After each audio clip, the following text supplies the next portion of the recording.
As we wrap up the second week of the transition, we know that Donald has continued to make key level cabinet nominations that continue to be quite controversial.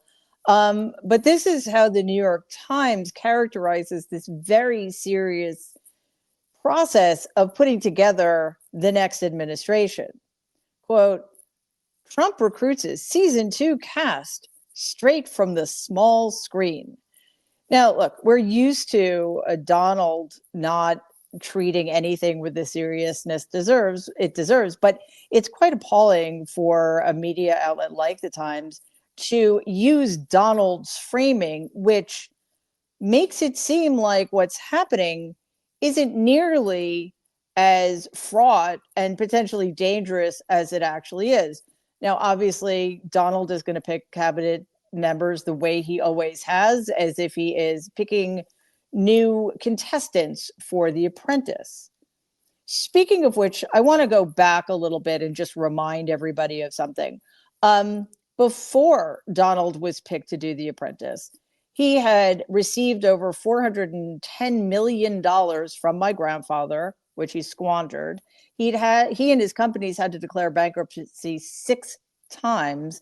And despite receiving an additional inheritance of $170 million in the very early 2000s, by 2004, Donald was desperate for more cash. So Mark Burnett, in his infinite wisdom, picked this completely failed, over the hill joke of a businessman to head his quote unquote reality show. One of the reasons Donald got the job was because he was the only business person who actually didn't work. So he had plenty of free time. Anyway, The Apprentice started in 2004. It lasted 10 seasons. And it portrayed Donald in a way that many in America bought hook, line, and sinker, but it also allowed his true character to come to light. By interrupting me when I'm knocking him, what are you doing to yourself? Because I'm being truthful, and I'll always be truthful. How stupid is that, right? Yeah, he's always been that guy, but apparently people think if you're that guy and you're worth billions of dollars, which he never has been, that it's okay, right? That he actually knew how to do things, which he never has. In 2016, Donald tweeted the following, quote, very organized process. This is when he was putting together his first administration. Very organized process taking place. As I decide on cabinet and many other positions, I am the only one who knows who the finalists are, unquote. I mean, what's he gonna do? Because the same thing is happening now. Is he going to be standing on stage with a bouquet of roses to hand out to the people who finally got confirmed? I mean, the absurdity should insult all of us. But let's remind ourselves of this completely inept,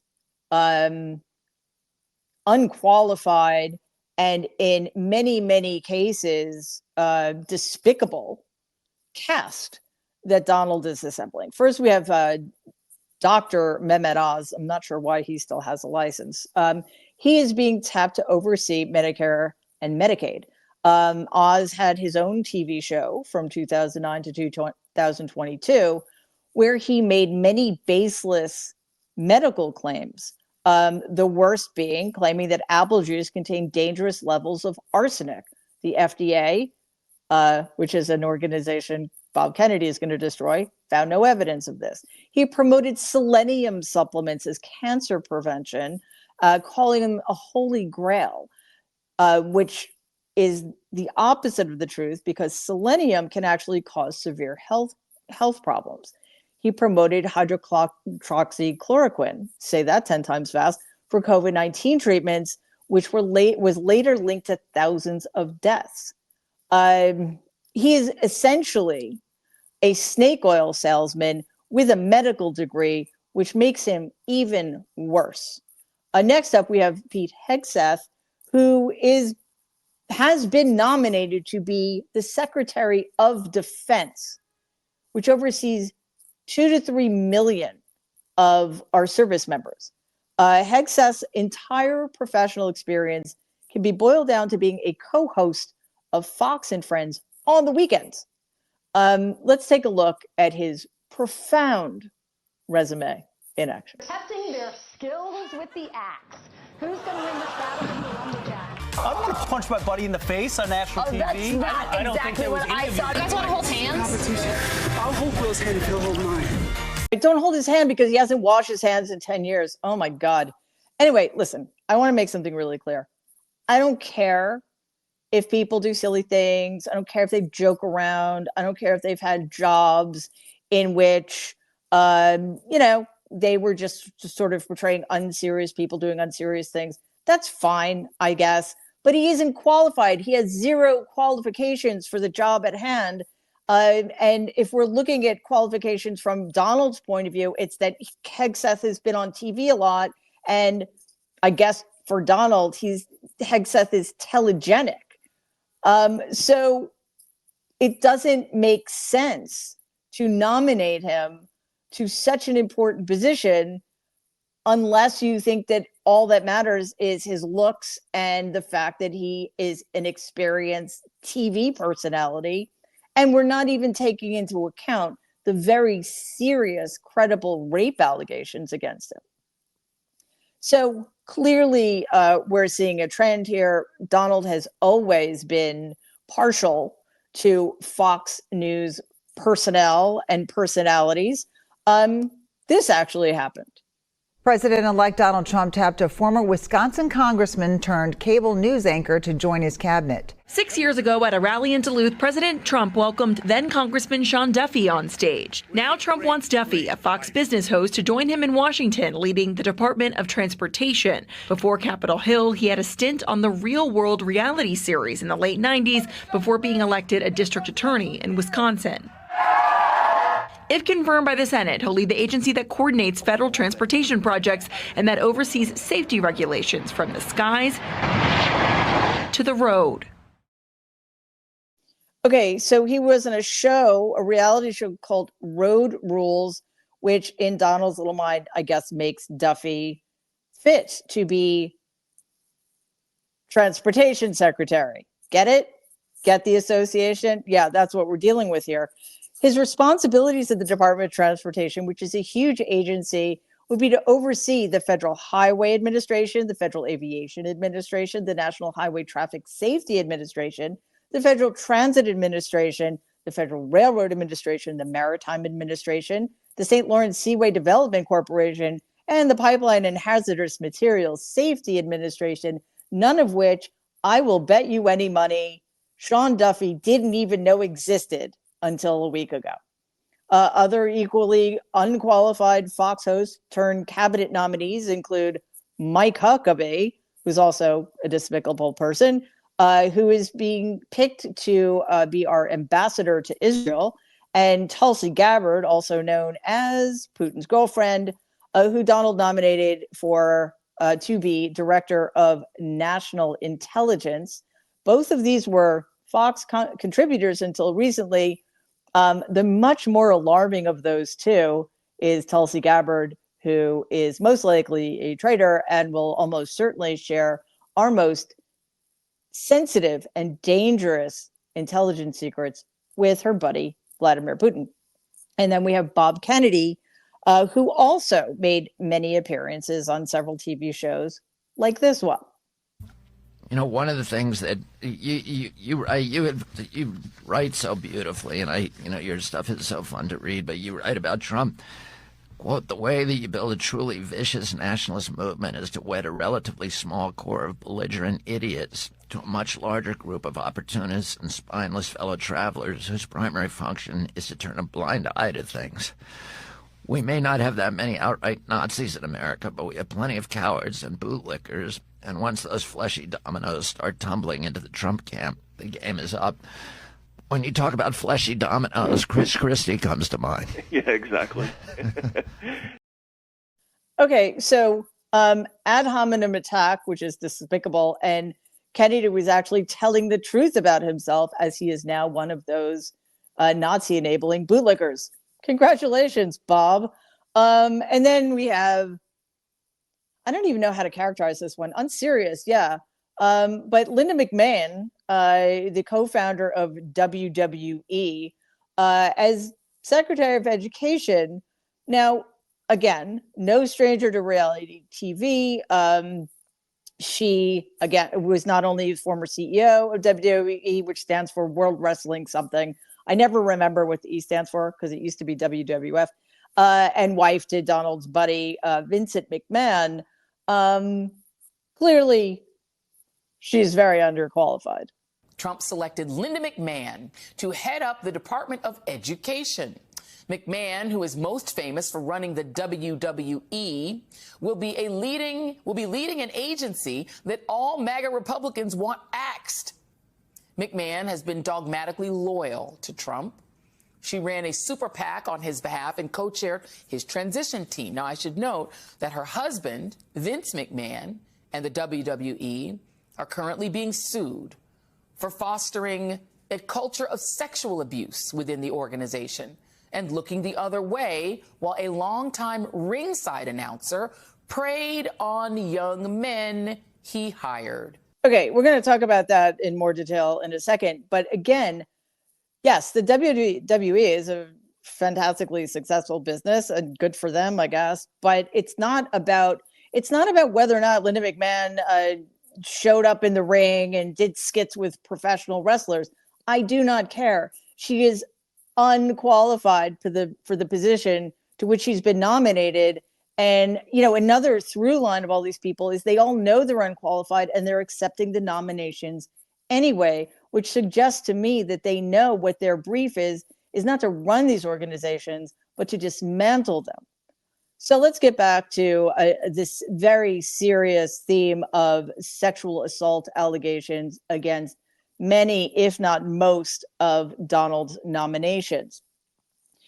We see the systematic elevation of sexual abusers in Donald's cabinet picks. It runs deep. Six of them, including Donald, who, by the way, as if we have forgotten, is an adjudicated rapist, have sexual assault allegations against them. Here's a very quick recap of Donald's picks and their sexually deviant behavior. Again, Bob Kennedy, accused of groping the family nanny when he was 23 years old. He gave some vague apology for that. His ex-wife discovered his journal detailing sexual encounters with 25 other women.